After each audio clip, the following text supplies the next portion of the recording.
자, 오늘 본문의 말씀은 베드로전서 2장인데요. 2장 13절에서부터 17절. 비교적 짧은 본문의 말씀입니다만 이 본문의 말씀에는 하나님을 믿는 하나님의 백성들이 바로 우리 성도들이 사회생활을 어떻게 해야 될 것인가를 사도 베드로가 교훈해 주신 아주 귀한 그런 본문의 말씀입니다. 그래서 이제 짧은 본문의 말씀은 세 개로 나눌 수가 있는데 첫 번째는 13절과 14절에 있는 것처럼 하나님의 백성들은 모든 제도를 순복해야 된다는 것이 13절 14절. 두 번째는 15절과 16절에 있는 것처럼 뭘로 악을 이겨야 되냐면 선으로 악을 이겨야 된다. 그 말씀이 15절 16절. 마지막으로 세 번째가 17절에 있는 것처럼 무사람을 공경하라. 이렇게 사도 베드로가 권면해주고 있는 아주 귀한 본문의 말씀이에요. 첫 번째, 하나님의 백성된 우리 사랑하는 성원의 성도들이 사회생활을 할 때 어떻게 해야 되는가? 13절 14절에 있는 것처럼 모든 제도, 하나님께서 세우신 모든 제도를 순복해야 된다는 거예요. 그 말씀이 13절 14절에 있습니다. 13절 14절 보시면 인간에 세운 모든 제도를 주를 위하여 순복하되 혹은 위에 있는 왕이나 혹은 악행하는 자를 징벌하고 선행하는 자를 포장하기 위하여 그의 보낸 방백에게 하라. 예, 이제 사도 베드로가 앞에 12절에서 그랬어요. 선한 일을 해서 그 권고하시는 날에 하나님께 영광을 돌리라고 그랬어요. 12절에서 그랬죠? 12절 한번 보시겠습니까? 너희가 이방인 중에서 행실을 선하게 가져 너희를 악행한다 하고 비방하는 자들로 하여금 너희 선한 일을 보고 권고하시는 날에 하나님께 영광을 돌리게 하려 함이라. 하나님께 앞에 영광을 돌리게 하라. 너희의 선한 행실을 보고. 구체적으로 하나님 앞에서 하나님의 백성들 어떠한 일로 선한 일을 해야 될 것인가. 그걸 이제 여기서부터 13절부터 3장 7절까지 구체적으로 얘기를 해주는 거예요. 근데 오늘 보면 17절까지는 먼저 하나님의 백성이 한 국가에서 시민으로 살아갈 동안에 우리가 어떻게 살아야 될 것인가를 교훈해주는 그런 말씀입니다. 근데 먼저 얘기하기를 하나님의 백성으로 이 세상에 살아갈 동안에 하나님께서 어디 나라의 백성으로 세우셨든지 그 모든 제도를 어떻게 하라고요? 순종하라, 순복하라고 되어 있어요. 그랬습니다. 13절 시작할 때 그랬죠. 인간에 세운 모든 제도를 주를 위하여 어떻게 하라? 순복하라. 여기서 첫 번째, 인간에 세운 모든 제도라고 그랬어요. 그러니까 하나님께서 국가를 세우시고 사회를 세우시고 단체를 세우시고 또 기관과 교회를 세우셨는데 이게 다 하나님께서 세웠다는 얘기입니다. 그 모든 제도를 하나님께서 세우셨으니까 하나님께서 세우신 그 제도를 통하여서 사회의 질서를 유지하고 발전하도록 하나님께서 세우셨으니까 그 모든 맡은 바 직분을 따라서 순복하는 것이 결국 누구를 순종하는 거냐면 하나님을 순복하는 일이라는 거예요. 그러니까 우리들은 주인이면 주인된 위치에서 또 종업원이면 종업원 위치에서 또 남편과 아내로 부름을 받았다라고 하면 남편과 아내의 위치에서 그리고 교회 안에서는 장로와 또는 목사와 성도로서 부름을 받았다라고 하면 그 모든 것을 순종하는 것이 곧 믿음이라는 거예요. 이게 하나님께서 세우셨으니까요. 그러니까 하나님께서 그 모든 제도를 내게 하셨으니까 그 제도를 순종하는 것이 하나님을 순종하는 거라는 얘기입니다. 자, 로마 13장을 한번 가보세요. 로마서 13장 1절과 2절 보시면 사도 바울도 그렇게 얘기했습니다. 로마서 13장 1절 2절 각 사람은 위에 있는 권세들에게 굴복하라. 권세는 하나님께로 나지 않음이 없나니 모든 권세는 다 하나님의 정하신 바라. 그러므로 권세를 거스리는 자는 하나님의 명을 거스림이니 거스리는 자들은 심판을 자취하리라. 예, 사도 바울도 역시 마찬가지예요. 각 사람은 위에 있는 권세들에게 굴복하라. 권세는 누구로부터? 하나님께로 났다. 그러니까 하나님께서 세우셨으니까 결국 하나님께서 세운 질서를 순종하는 것이 믿는 사람의 도리라고 하는 거예요. 그런데 오늘 본문 돌아오게 되면 13절에서 보시면 인간에 세운 모든 제도를 누구를 위해서? 주를 위해서. 그러니까 하나님께서 제도를 세우셨는데 그 제도를 순종하는 것이 결국 하나님을 위해서예요. 하나님을 위해서. 주님을 위해서. 예수님을 위해서. 하나님의 영광을 위해서 순종해야 된다는 거예요. 그러니까 순종을 하되 베드로전서 앞에서 그랬습니다. 아내는 남편에게 어떻게 해야 된다? 순복해야 된다. 주님께 하듯 그렇게 순종해야 되는 거고, 남편은 또 어떻게 해야 되는가? 아내를 주님께서 교회를 사랑하시는 것처럼 자기 몸을 주고 교회를 살렸잖아요. 그러면서 아내를 위해서 자기 몸을 줄 각오까지도 해야 된다는 것이고, 자녀들은 부모에게 주 안에서 공경하라고 그랬습니다. 그리고 부모는 자녀를 주의 교양과 훈계로 양육하라고 했고, 이 말씀대로 한다라고 하면 사회가 어지러울 이유가 없지요. 그러니까 종들은 주인의 위치에서 주님께 하듯 주님을 생각하면서 모든 일을 한다라고 하면 하나님의 나라, 이 세상의 모든 나라도 잘 이루어지게 될 겁니다. 그러니까 하나님의 말씀이 위배되지 않는 모든 제도는 다 순복해야 돼요. 때로는 그 제도가 개인적인 입장에서 봤을 때에는 불편한 게 사실이에요. 순복한다는 게 말처럼 게 쉬운 게 아니잖아요. 그러니까 부자연스러운 경우도 있고, 그 제도를 순복할 때에 전체가 다 잘 되도록 하는 것이니까 하나님의 뜻을 이루기 위해서, 하나님의 의를 이루기 위해서 순복하는 것이 믿는 자의 마땅한 도리라고 하는 거예요. 또 주님께서 교회에 모든 제도를 세우셨습니다. 집사를 세우고, 우리 연초에 다 우리 다 같이 일어나가지고 하나님 앞에 저기 다 직분을 다 받잖아요. 그것처럼 집사와 장로와 권사님들과 그 모든 것을 세우신 것도 하나님이에요. 하나님.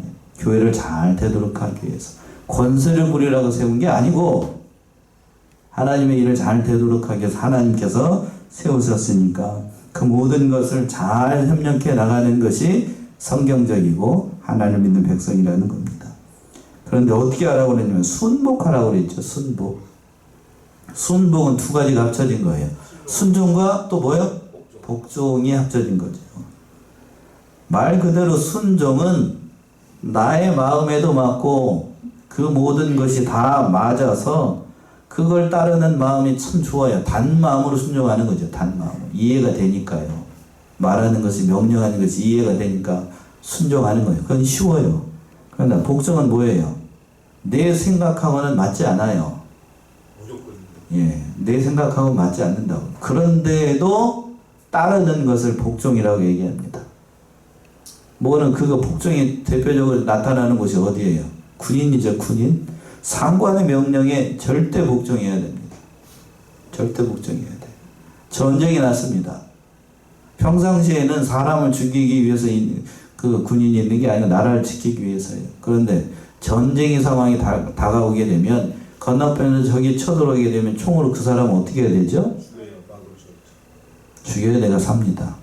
그건 죄가 아니에요. 죄가 아닙니다. 인간의 생각으로 생각을 할 때 사람을 죽이는 거, 이게 쉬운 게 아니잖아요. 총을 쏘라 그러면 군인은 당연히 어떻게 해야 돼요? 총을 들고 앞에 있는 사람을 쏴야 됩니다. 그걸 복종이라고 얘기해요. 복종.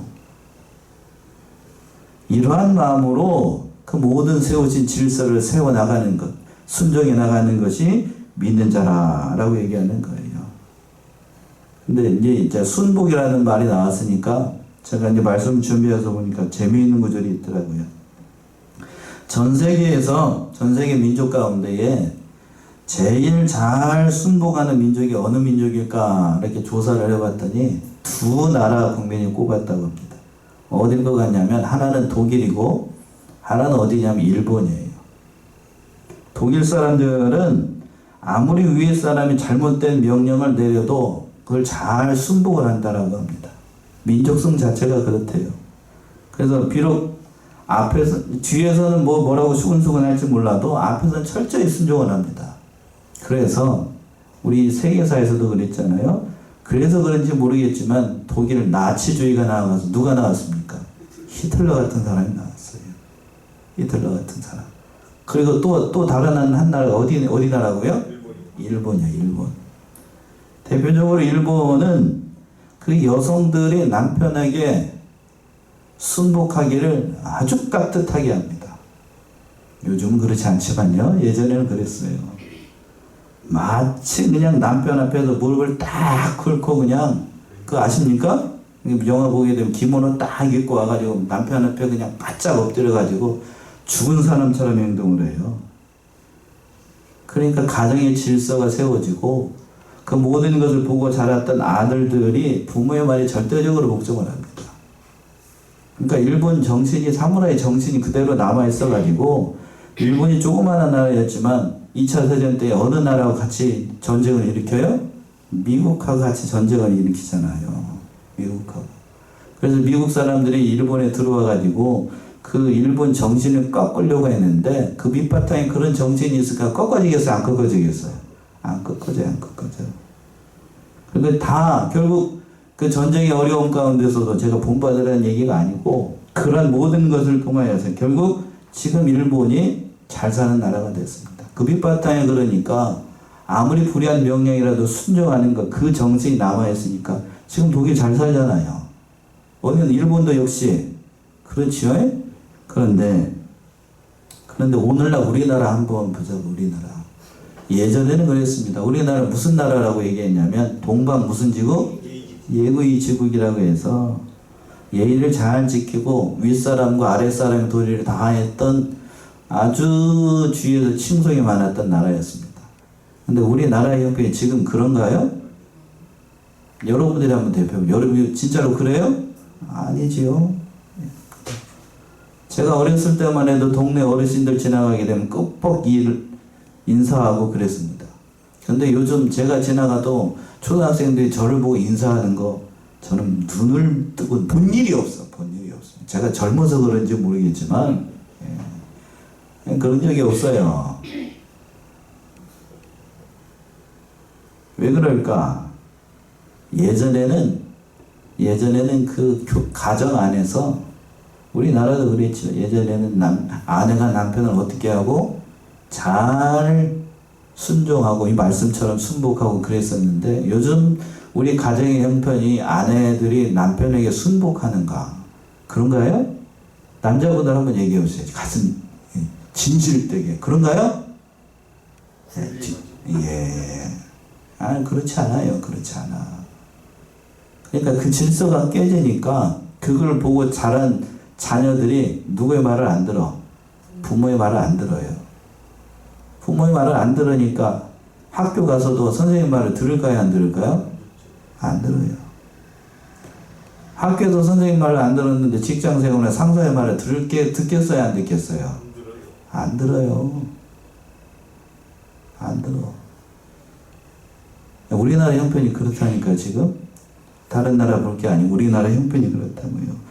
그러니까 그 모든 것들이 다 지금 성경에서 말하는 거하고 거꾸로 가는 세상이 됐습니다. 거꾸로 가는 세상. 그러니까 지금 우리나라의 형편이 지금 매우 어지러워요. 영적으로 보게 되면 굉장히 어지러운 나라라. 어지럽다고요. 어지러워. 질서가 지금 다 무너지고 있고 뒤에 가서도 정치인들에 대해서 이제 기도해주고 위에서 하라고 그래 있는데 공경하라고 그래 있는데 공경은 그냥 공격을 합니다. 공격을 해. 공격. 어떻게 해서든지 어떻게 하려고? 끌어내리려고 그냥. 못 잡아먹어서 안달이요. 못 잡아먹어서. 여가 됐든 야가 됐든 아주 죽일 듯이 달라듭니다. 그런가요? 안 그런가요? 죽일 듯이 달라들어. 죽일 듯이. 그런데 같은 일을 겪고 있는 미국이나 다른 나라에서는 그렇게까지 하지 않아요. 그렇게까지 안. 국가에 이익이 있을 때에는 서로가 협력을 합니다. 서로가 협력을 해. 근데 지금 우리나라 형편을 보게 되면 어메 도대체가 저 사람이 우리나라의 국회의원인지 정치인인지 알쏭달쏭이 알쏭달쏭. 그게 다 뭔가 하나님께서 이 말씀대로 뭐 해라고 그랬어요? 13절에 인간에서의 모든 주를 위해서 어떻게 하라? 순복하라 하라고 했네요. 순복하지 않으니까 그런 정신이 없으니까 그러한 정신이 없으니까 그 다 깨졌는 거예요. 다 깨졌어. 다 깨져버렸어. 집에서도 학교에서도 지금 학교에서도 마찬가지예요. 학교에서 어린애들이 말을 안 들으니까 선생님 전에도 한번 얘기했었지요? 그 옆에 있는 우진 옆에 있는 담임 선생님이 하도 애들이 말을 안 들으니까 선생님이 그런데요. 애들 앞에서 선생님도 존경받고 싶습니다. 그렇게 얘기를 한답니다. 뭘 한다고요? 선생님도 뭐 하고 싶다고? 존경받고 싶다고. 얼마나 애들이 말을 안 들으면 초등학교 선생님이 앞에서 그런 얘기를 하겠냐고. 이게 제대로 된 나라입니까 이게? 제대로 되는 게 아니에요. 그렇게 다 말씀대로 하지 않으니까 이렇게 된다고요. 그러니까 엊그저께 이제 우진이 저기 돼가지고 그 공개 수업 한다고 해가지고 들어가서 들었는데 거기서도 다 인권 타령하고 앉았더라고. 뭐 하고 있더라고요? 인권에 대해서 얘기를 하더라고. 듣고 있다가 제가 하도 기가 차가지고 뭐가 되는 것처럼 제 애들 이 조그마한 5학년짜리 애들한테 인권을 가르치고 있으니 그들이 인권을 순종하라고 가르치면 좋겠습니다만 그런 거 가르치는 게 아니에요. 올바르게 가르치는 게 아니라고. 참 안타깝더라고요. 그런데 오늘 말씀에서 보게 되면 성경 말씀 그렇게 말씀하고 있지 않아요. 그래서 하반절에서 그랬죠. 누구에게 특별히 공경하라고 그랬냐면 그 하반절에 13절 하반절에서 보면 혹은 위에 있는 누구에게 왕이나 혹은 악행하는 자를 징벌하고 선행하는 자를 포장하기 위하여 그를 보낸 누구에게 방백에게 하라. 첫 번째는 왕에게 순종하라고요. 그리고 또 방백이라고 하는 것은 그 모든 일들을 이끌고 나가고 있는 지도자들을 그 사람들에게 그 모든 일들을 다 하라는 얘기예요. 그들이 바로 돼야만 어디가 바로 되니까? 나라가 바로 되니까. 자, 디모데전서 2장을 한번 가보세요. 디모데전서 2장 1절과 2절.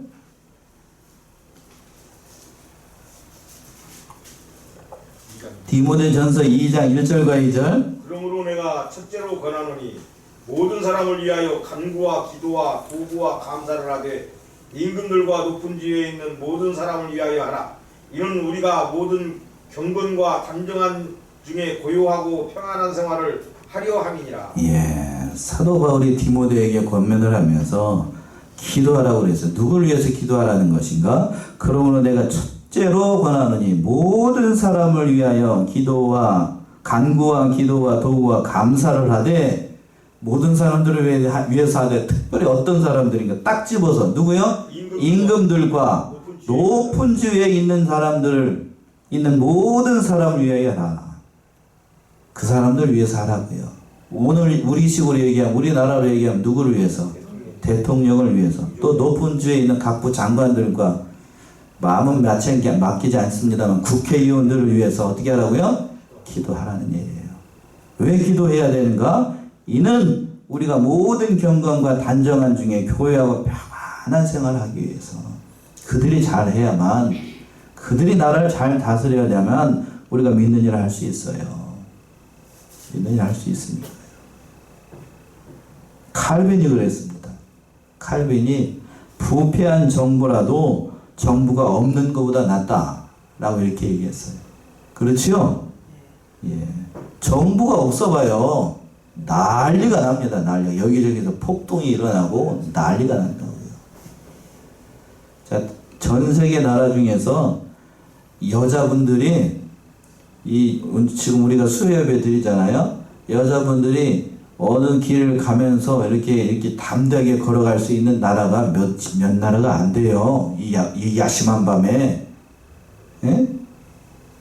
전 세계 나라 중에서 야심한 밤에 이렇게 그냥 남자 없이 혼자서 이렇게 돌아다닐 수 있는 나라가 많지 않다니까요. 그 중에 한 나라가 어디 나라요? 우리나라입니다. 우리나라. 치안이 잘 돼 있어요. 치안이 잘 돼 있어요. 그러니까 이 나라를 위해서 우리가 기도하는 것 참으로 귀한 일이죠. 귀한 일이에요. 그런데 안타까운 일입니다만 저기 38선 이북에 지금 누가하고 또 만났죠. 그쪽 동네에는 그렇지 않아요. 그렇지 않아. 잘못하게 되면 그냥 그렇게 될 수도 있는 나라예요. 무서운 나라입니다. 그러니까 우리가 나라와 위정자들을 위해서, 특별히 대통령을 위해서, 그리고 또 각부 장관들과 누구를 위해서 또 국회의원들을 위해서 기도 많이 해야 됩니다. 저도 국회의원들을 위해서 기도합시다 라고 하는 말을 할 때에는 목사의 심정으로 참 마음에 안 드는 사람들이 너무 많아가지고 기도하자는 말이 잘 안 나와요. 안 나와. 여러분도 그렇습니까? 별로 잘 안 나오죠. 그러나 그 사람들 위해서 우리가 뭐 해야 돼요? 기도해야 됩니다. 바른 판단을 하고 나라와 민족을 사랑하는 마음으로 해야 되기 때문에 그렇게 해야 됩니다. 예수님께서도 세금의 문제를 내는 문제로 바리새인들이 힐문을 할 때에 그렇게 대답하신 적이 있어요. 가이사의 것은 누구에게? 가이사에게. 하나님의 것은 누구에게? 하나님께 하라. 이 말씀 속에서, 예수님의 말씀 속에서 우리에게 이 세상에서 우리가 살아가는 하나님의 백성으로 마땅히 해야 될 일을 얘기하는 거예요. 우리가 마땅히 지금 우리가 대한민국이라고 하는 나라에 살고 있지만 우리의 본래 시민권은 어디에 있어요? 하늘에 있습니다. 믿으십니까? 그러나 지금 대한민국이라고 하는 나라에 우리를 살게 하셨으니까 이 나라 사람들, 특별히 유정단을 위해서 기도하는 것이 맞는 거예요. 가이사의 것이에요. 가이사의 것. 우리가 지금 가이사의 나라에 살고 있다고요. 그러니까 가이사를 위해서 어떻게 해야 돼요? 국민들 도리를 다 해야 됩니다. 여가 됐든 야가 됐든 잘 되도록 해야 돼요. 그래서 위해서 기도해야 됩니다. 그러니까 우리가 이 사실을 깨달아서 그 높은 주위에 있는 사람들을 위해서 기도하고, 비방만 하지 말고 내로라는 말 하지 말고 좀 위에서 기도해주고 그렇게 해야 되겠습니다. 그리고 두 번째에는 15절과 16절에 있는 것처럼 선함으로 악을 이겨야 돼요. 15절 보시면 15절. 그 선행으로 어리석은 사람들의 무식한 말을 막으시는 것이라. 자, 우리 15절 합독합시다. 이게 믿는 자로서 마땅한 도리예요. 15절 시작. 곧 선행으로 어리석은 사람들의 무식한 말을 막으시는 것이다.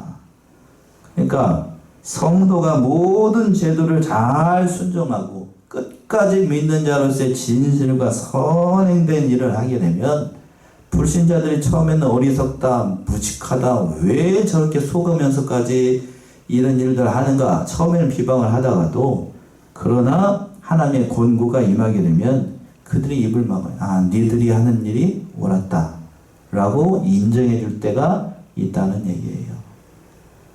선행으로 어리석은 사람들의 무식한 말을 막으라. 우리가 하나님의 사람으로 그 모든 선한 일을 하게 되면 그들도 알아요.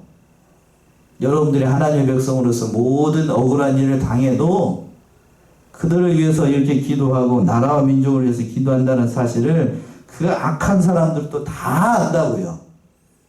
그러니까 비록 손해를 본다 할지라도, 억울한 일을 당한다 할지라도 그 모든 있는 일을 잘 감당을 해야 돼요.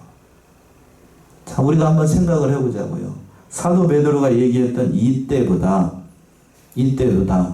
지금 우리가 믿는 이때가 더 좋은 시대입니까? 나쁜 시대입니까? 믿음 생활하기 어떤 시대가 더 좋아요? 사도 베드로 때입니까? 지금입니까?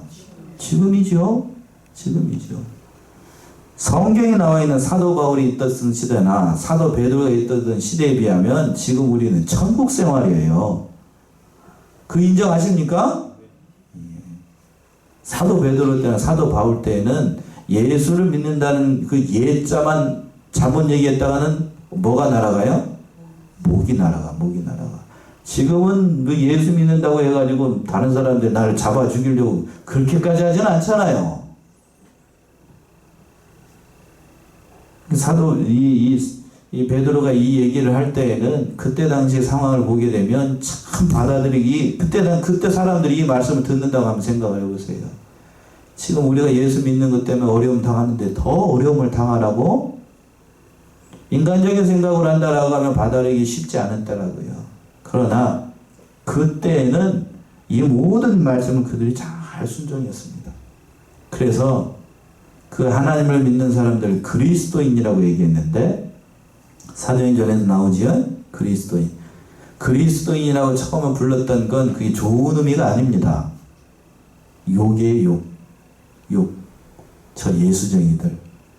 좀 더 과격하게 표현하면 집사람이 보고 있는데 저 예수 잡것들, 이런 의미라고요. 근데 그것이 세월이 흘러가지고 뭐라고 불리게 됐냐면 그리스도인이라고 불려졌어요. 그리스도인. 그러니까 우리가 그리스도인으로 살아간다라고 하는 것이 얼마나 큰 은혜인지를 깨달은 거. 근데 우리는 그리스도인으로 살아가는 것에 대해서 긍지와 자부심을 가지고 있지 않은 것 같아요. 그러나 우리 이 사실을 깨달아서 참으로 그리스도인들께 이 어리석은 사람들의 무식한 말을 막아야 돼. 뭘로? 우리의 선한 행실과 진실함으로 그 사람들의 입을 막아야 돼요. 근데 현대를 살아가고 있는 크리스찬들 오늘날 하나님 믿는 백성들의 모습을 보게 되면 나의 선함으로 어리석은 사람들의 입을 막고 있는가? 그런가요? 조금이라도 손해가 되는 일이 있으면 손해 안 보려고 합니다. 우리의 믿음의 형편이 그렇다고요. 근데 우리 그래도 감사한 것은 우리 교회는 뭐하는 사람들이 많은 것 같아요? 선하신 분들이 많은 것 같아요. 아멘이십니까? 저를 빨리 바라보고 있네요. 근데 진실로 그렇습니다. 선해야 돼요. 선해야 돼요. 선함으로. 자, 데살로니가전서 5장을 한번 가보세요. 이렇게 얘기를 했습니다. 데살로니가전서 5장 14절 15절 보시면 데살로니가전서 5장 14, 15 또 형제들아 너희를 권면하노니 규모 없는 자들을 권계하며 마음이 약한 자들을 안위하고 힘이 없는 자들을 들어주며 모든 사람을 대하여 오래 참으라. 삼가 누가 누구에게든지 악으로 악을 갚지 말게 하고 오직 피차 대하든지 모든 사람을 대하든지 항상 선을 주체라. 참 이대로만 한다라고 하면 믿는 자라는 소리 들을 겁니다. 14절에 그랬죠? 또 형제들아 너희를 권하노니 규모 없는 자들을 견계하며 마음이 약한 자들을 어떻게 해주고 안위하고 힘이 없는 자들을 어떻게 하고 붙들어주고 모든 사람에 대하여 어떻게 참아요? 오래 참으라. 그러겠거니 언젠가는 좋아지겠거니 하면서 오래 참아야 되고, 그리고 또 15절, 15절 말씀 참 귀하죠. 삼가 누가 누구에게든지 악으로 악을 갚지 말고 오직 피차 대하든지 모든 사람에 대해 항상 뭐를 쫓으라? 선을 쫓아라. 그러니까 항상 선을 쫓아야 돼. 악으로 악을 갚을 생각하지 말고. 나에게 악한 일을 했다라고 해서 악으로 악을 갚으면 결국 원수 갚는 것밖에 안 됩니다. 그러니까 그렇게 하지 말고 피차 선하게 그 모든 일들을 해야 됩니다. 그러니까 국가가 잘못하거나 위정자들이 잘못하거나 대통령이 잘못하거나 국회의원들이 잘못했다 한번 말할 수 있어요. 그러나 그 권위 자체까지 흔들어 보게 되고 불복종하고 반정부 운동을 하는 건 그건 하나님 뜻 아니에요. 하나님 뜻 아니야. 그러니까 오늘날 위정자들 보게 되면 참 자기가 불법한 일을 저질렀으면서도 뻔뻔한 일들이 많은데 그렇게 하는 건 하나님 뜻이 아닙니다. 언젠간 다 드러나게 할 거예요. 그러나 우리는 그런 자들을 위해서도 뭐 해야 된다고요? 기도해 줘야 됩니다. 언제가 돌이키기를 위해서. 자, 한 가지만 더 말씀드릴까요? 자, 오진이도 그랬겠지만 혹시 야구 좋아하십니까? 남자분들 야구 좋아하시는 분도 있을 거고. 자, 야구를 볼 때에 투수가 공을 던집니다. 투수가 공을 던질 때에 공을 잘못 던졌어요. 그럼 포수가 어떻게 해야 되죠? 잘못 던졌어요. 자기는 직구 던지라고 그랬는데 커브를 던집니다.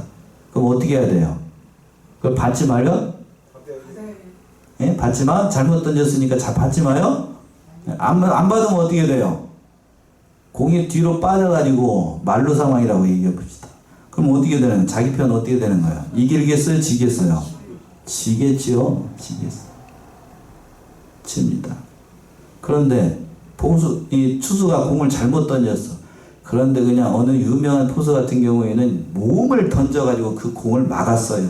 결국 그래가지고 실점을 막았습니다. 그래서 팀이 승리했어요. 그렇게 하는 게 유능한 포수인가요? 아니면은 자기가 말한 대로 안 던졌으니까 안 받는 게 유능한 포수인가요? 어느 쪽이에요? 전자지요. 믿는 사람 바로 그런 사람이라는 거예요. 다른 사람이 나에게 어떻게 해주든 잘못된 행동을 하든 그걸 어떻게 해야 돼요? 선하게 받아줄 수 있어야 된다는 얘기입니다. 하나님께서 베드로 사도가에게 요구하시는 것이, 베드로가 우리에게 요구하시는 것이 바로 그런 대목이라는 거예요. 또 16절 보시면 16절 자유 하나 그 자유로 악을 가리우는 데 쓰지 말고 오직 하나님의 종과 같이 하라. 예, 자유 하나 그 자유로 악을 가려운 데 쓰지 말고 오직 누구와 같이 하라? 하나님과 종과 같이 하라. 자유하다. 이 자유하다는 말은 성도는 그리스도의 피로 말미암아 죄에서 해방되었으니까 영적으로 보게 되면 다 자유한 자예요. 자유한 자. 그렇죠? 우리가 자유했습니다. 자유한 자가 되었으니까 그 자유함을 가지고 악을 행하는 데 사용하거나 또는 악을 행해서 그 악 자체를 이용해서는 안 된다라는 뜻이에요. 그 하반절에서 그랬죠. 그 자유로 악을 가려우는 데 쓰지 말고. 그러니까 불신자가 악한 행동을 한다라고 해서 그리스도인들이, 우리 믿는 자들이 분노할 수 있고 물리적인 힘을 행사를 해가지고 맞대응할 수도 있습니다. 그럴 수 있어요? 그럴 수 있습니다. 그런데 성경의 가르침은 같이 싸우라는 게 아니고 그들을 위해서 어떻게 하라? 기도하라는 얘기예요. 그냥 같이 싸우지 말고.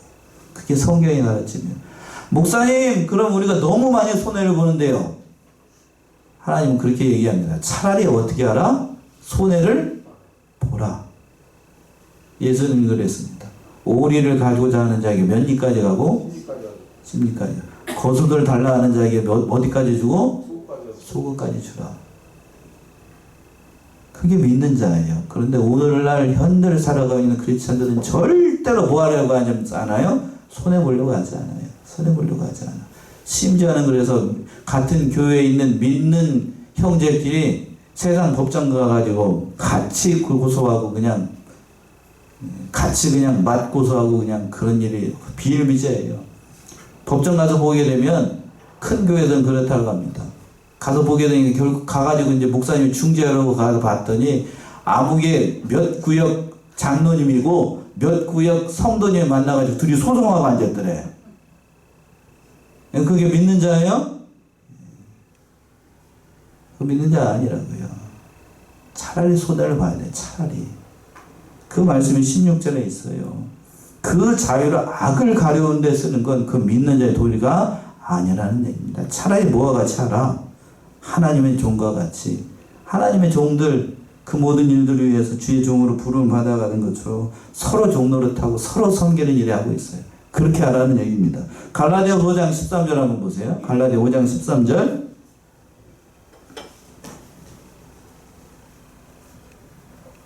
갈라디아 5장 13절.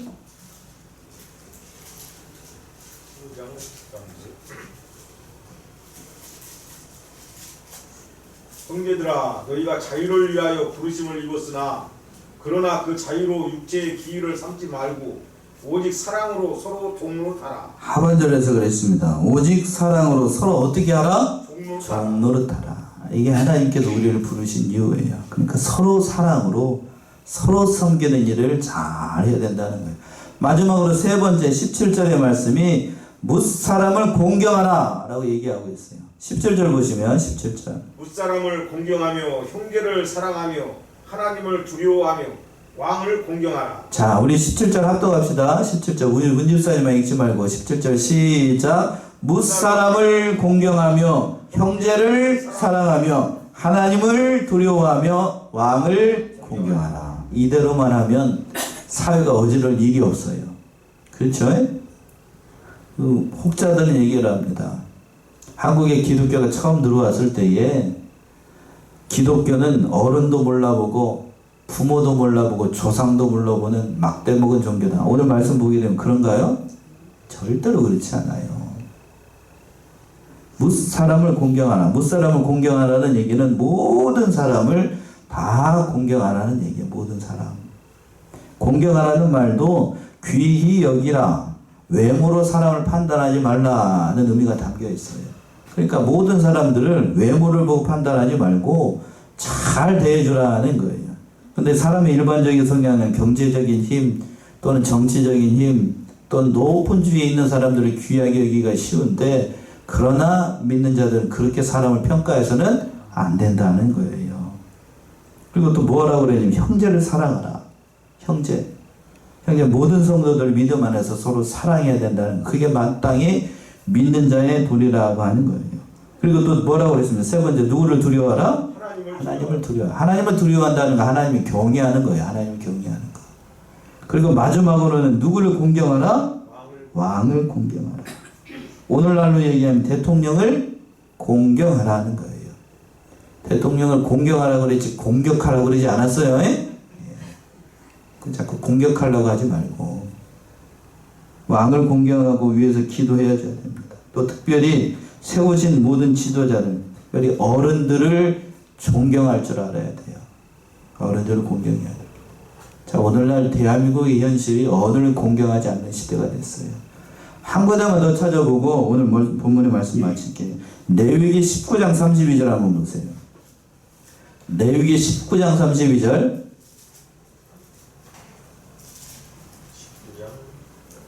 너는 센 머리 앞에서 일어서고 너희 얼굴을 공경하며 내 하나님을 경외하라. 나는 여호와입니다. 예, 무슨 머리 앞에 어떻게 하라고요?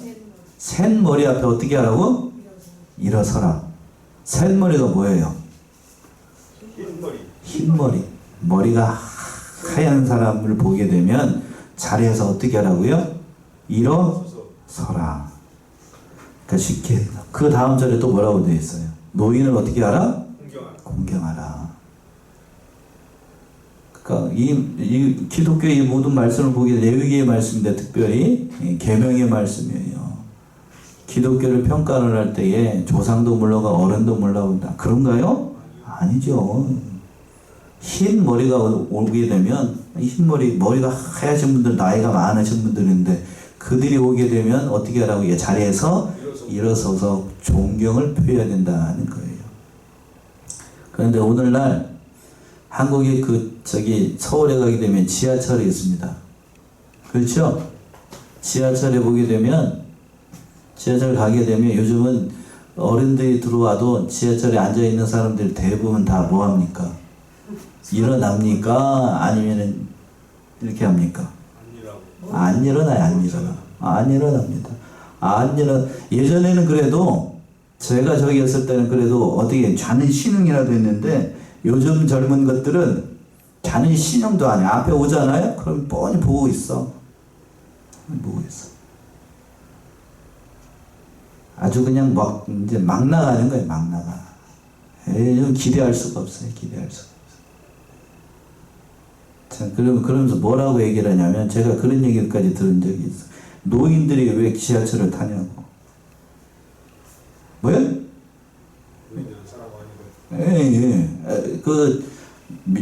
저기 65세가 되면 노인들은 저기 지하철 탈 때 뭐 하고 내요?